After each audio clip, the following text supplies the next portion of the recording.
You're listening to the Monday Night Community Show with Daniel on BRFM. This is the Daniel Monday Night Community Show on demand through YouTube. Thank you very much for choosing to listen to us through this method.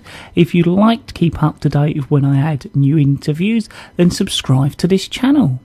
So we're next going to be talking on the telephone all about saving the high street. Firstly, thank you very much for joining us. If you could just introduce yourself to our listeners and tell them a little bit about yourself to start us off, that'd be really good.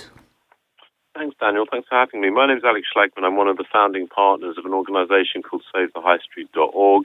It's a coordinated, industry-wide initiative, all focused around supporting and empowering the local shopkeepers up and down the country, but also looking at the wider community and what role we all have to play and how can we all be supported in ensuring a diverse, thriving and modernised high street for generations to come.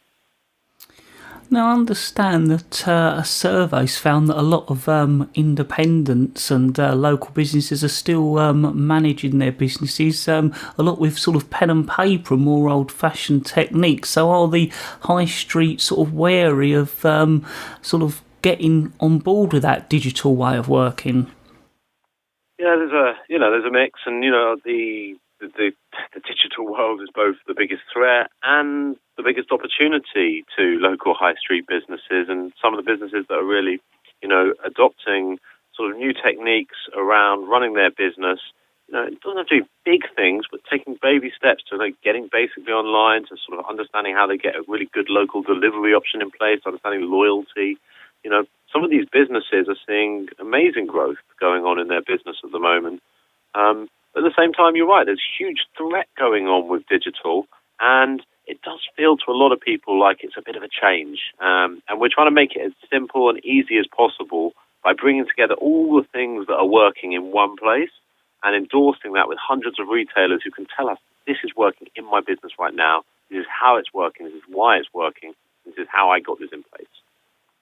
Because I suppose it's almost an untapped market for small businesses, the digital world, if they get on board with using it.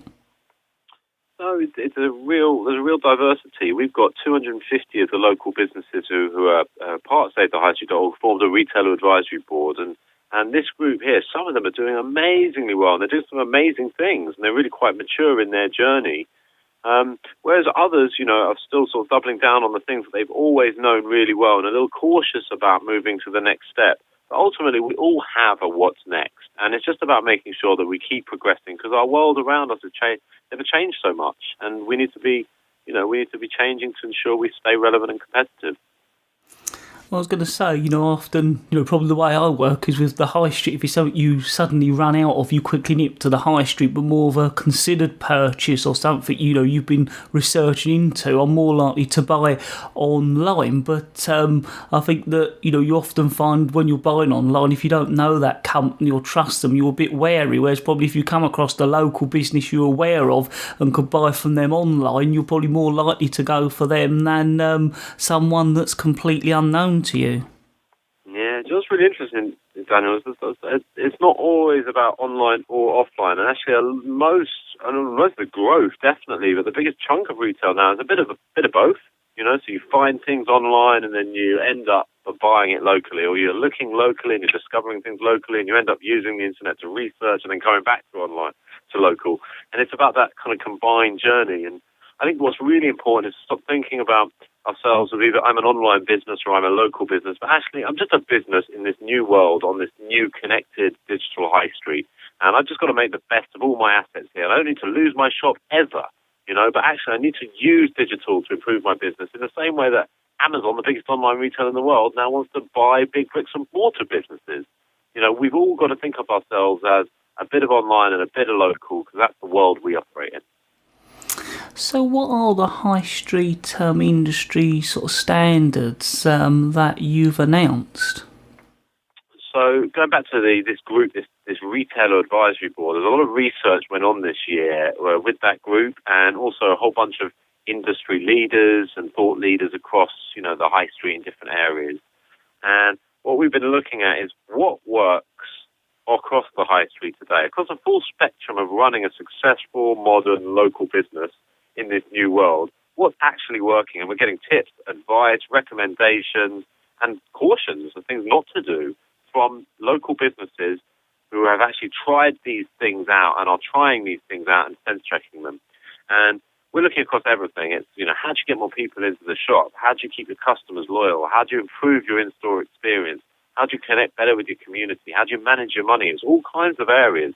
And we're looking at what works specifically for other high street businesses today and why, and how can you get that in place?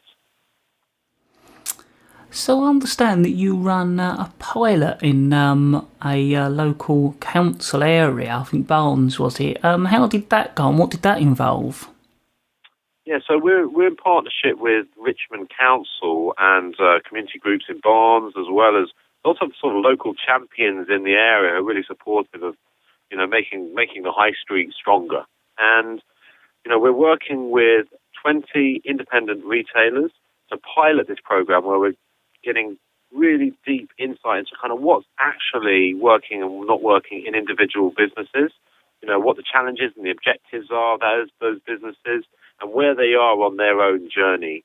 And then we're providing tips, advice, recommendations and guidance, like a personalized plan for each one of those individual businesses and supporting them in breaking down the barriers to getting that plan in place.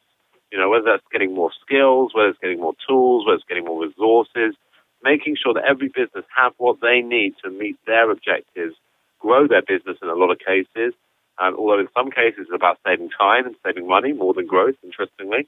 But, growing their business and making sure that they're a competitive business in this new world. And we've been piloting this program down in Richmond with the view that we can find a model that works, and we can roll this out around the country and support every business in a really personalised way. I was going to say, I suppose you're learning things from businesses, and even the businesses are learning from each other and finding out things they probably never would have tried or found out if you didn't sort of trial this or pilot it. Big time. And, there's, a lot of this research, go back to the industry standards, this isn't one person's view of things, this is the market's view. We're getting independent businesses. So was there anything else you'd like to cover or get over to our listeners? Yeah, so I'd always say it's probably worth checking out SaveTheHighStreet.org. There's a newsletter you can join. It takes a minute. It's all free.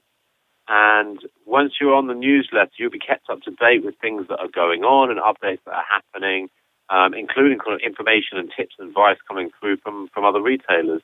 If you have a look and you'd like to get more involved in any way, you can join the Retailer Advisory Board if you're a shopkeeper. There's lots of different opportunities to get more involved as a shopkeeper.